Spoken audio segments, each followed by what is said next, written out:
Welcome to the Canadian War Museum.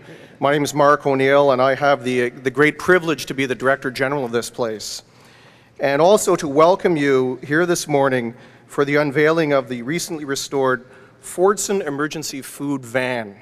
In its new iteration, the War Museum has redefined its mission to promote public understanding in its personal, national, and international dimensions.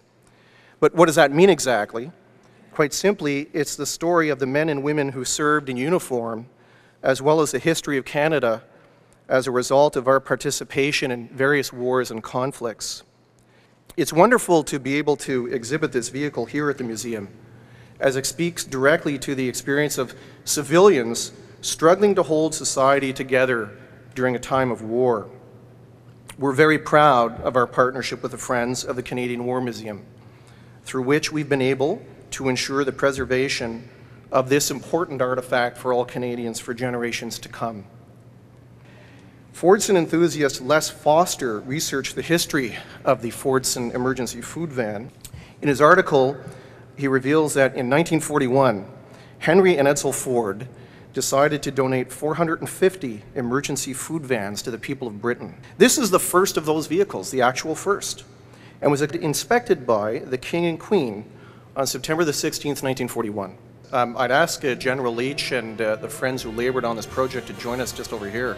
And now we'll have the unveiling of the Fordson food van.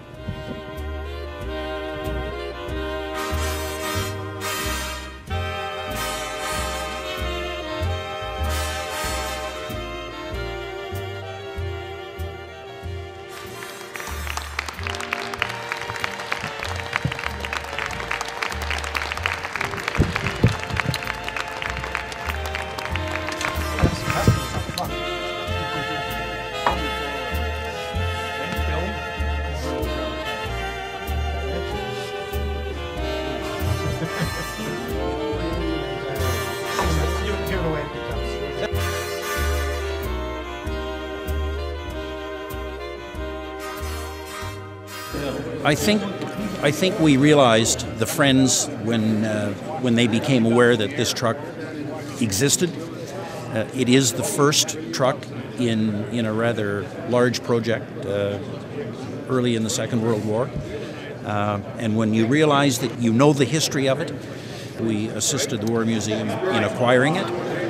And it just made sense that if you're going to have it, and it's got the history that it does, and it's a significant history, and there's some Canadian involvement as well, that if we could restore it, that would be good.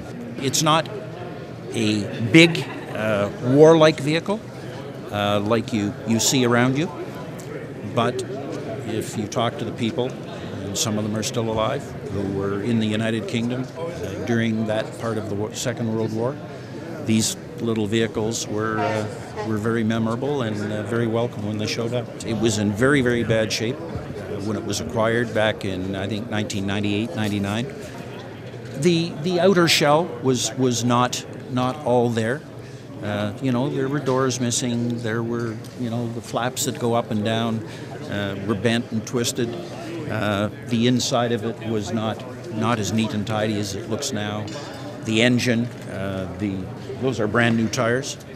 Those are the same tires that were on the original type of the vehicle. What we've done is we've brought it into the real world where people can look at it and touch it and see how it actually performed. The parts for vehicles like this, and many of them that you see around here, they're not available anymore. You can't go to the automotive store and buy them. So what you do is you go out on the web and through various collector groups, and you let people know what you're looking for. People are usually very anxious to be able to contribute to the finished product. There are a number who have been working on this, over time with the museum staff. There are workshops in this building where they can actually do the work on these things. And the Friends only exist, we exist for one reason. We support the Canadian War Museum.